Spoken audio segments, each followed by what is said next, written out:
Hello everyone, দেখো এই প্রশ্নে কি বলেছে লিথিয়াম পরমাণুর এনতম কক্ষপথে ইলেকট্রনের বেগ হাইড্রোজেন পরমাণুর এনতম কক্ষপথে ইলেকট্রনের বেগের কত গুণ।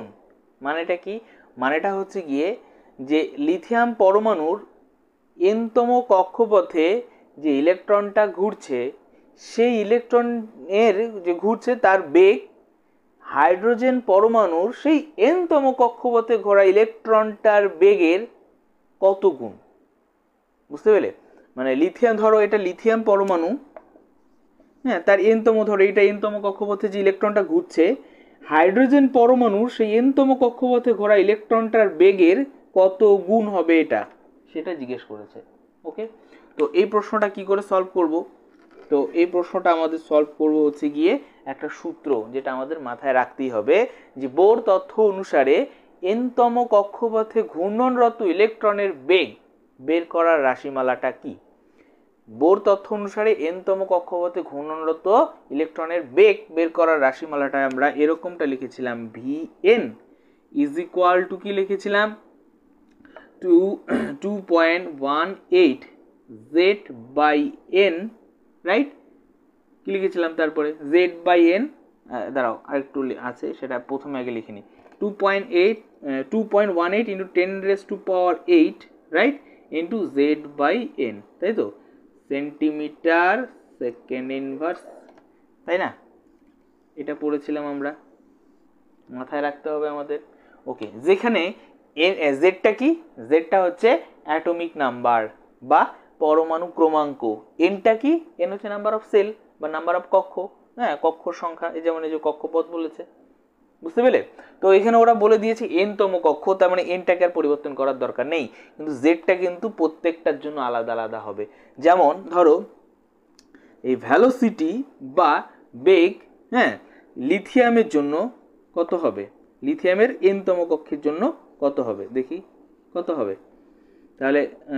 তাহলে হবে হচ্ছে গিয়ে 2.18 ইন্টু 10⁸ ইন্টু, তাহলে জেটের জায়গায় কি বসবে? লিথিয়াম এর অ্যাটমিক নাম্বার বা পারমাণবিক ক্রমাঙ্ক। লিথিয়ামের অ্যাটমিক নাম্বার বা পারমাণবিক ক্রমাঙ্ক কত? হাইড্রোজেন, হিলিয়াম, লিথিয়াম, তাই তো? মানে 3। তাহলে কত দাঁড়াচ্ছে? তাহলে 3/n, তাই তো? Centimetre second inverse. Clear? Clear. এবার দেখো একই রকম ভাবে ভ্যালোসিটি বা বেগ হাইড্রোজেন পরমাণুর জন্য বের করব। হাইড্রোজেনের জন্য কততম কক্ষের? এনতম কক্ষের। ঠিক আছে, কি করব তাহলে? 2.18 ইন্টু 10⁸। এবার দেখো তাহলে এখানে জেড আছে, জেড কি? Atomic number. হাইড্রোজেনের অ্যাটমিক নাম্বার কত বা পারমাণবিক ক্রমাঙ্ক কত? 1। তাহলে আমাদের কিন্তু এখানে 1/n হবে সেন্টিমিটার সেকেন্ড ইনভার্স। ওকে, ক্লিয়ার? এইটুকুন ক্লিয়ার হয়ে গেছে। এরপরে দেখো, এরপরে কি করব? এদের মধ্যে রিলেশন করব। তাহলে একটা কাজ করি, এটাকে এটা দিয়ে ডিভাইড করে দিই, এইটাকে এটা দিয়ে ডিভাইড করে দেই, ঠিক আছে? তাহলে করি, সবটা মুছি, হ্যাঁ।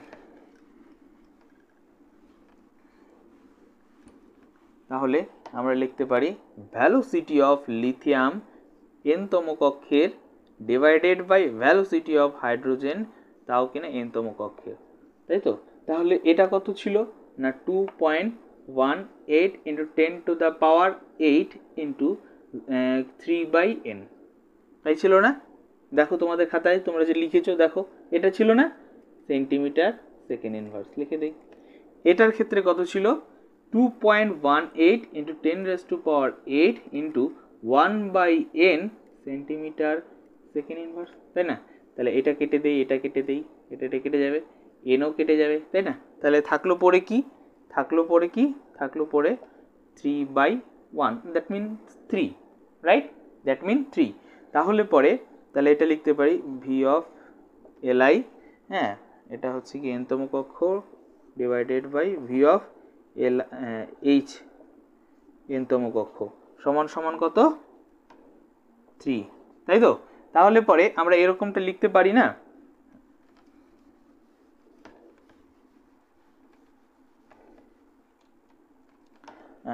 ভি অফ এল আই, হ্যাঁ, n-তম কক্ষ is equal to 3 into V of N, sorry N বলছি কেন, এইচ, তাই না, এইচ n-তম কক্ষ, তাই তো। তাহলে দেখো এই রিলেশন থেকে তাহলে আমরা কি এটা বলতে পারি যে লিথিয়ামের n-তম কক্ষে থাকা ইলেকট্রনটার ভ্যালোসিটি বা বেগ হাইড্রোজেনের n-তম কক্ষে থাকা বেগের যে হাইড্রোজেনের যে বেগ আছে তার 3 গুণ, তাই না।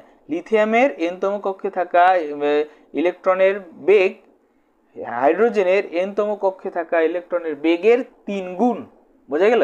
তাহলে ইলেকট্রনের বেগের কত গুণ, তাহলে কি উত্তর হবে 3 গুণ, বোঝা গেল। তাহলে এইভাবেই কিন্তু এই প্রবলেমটাকে সলভ করতে হবে। ওকে ওকে।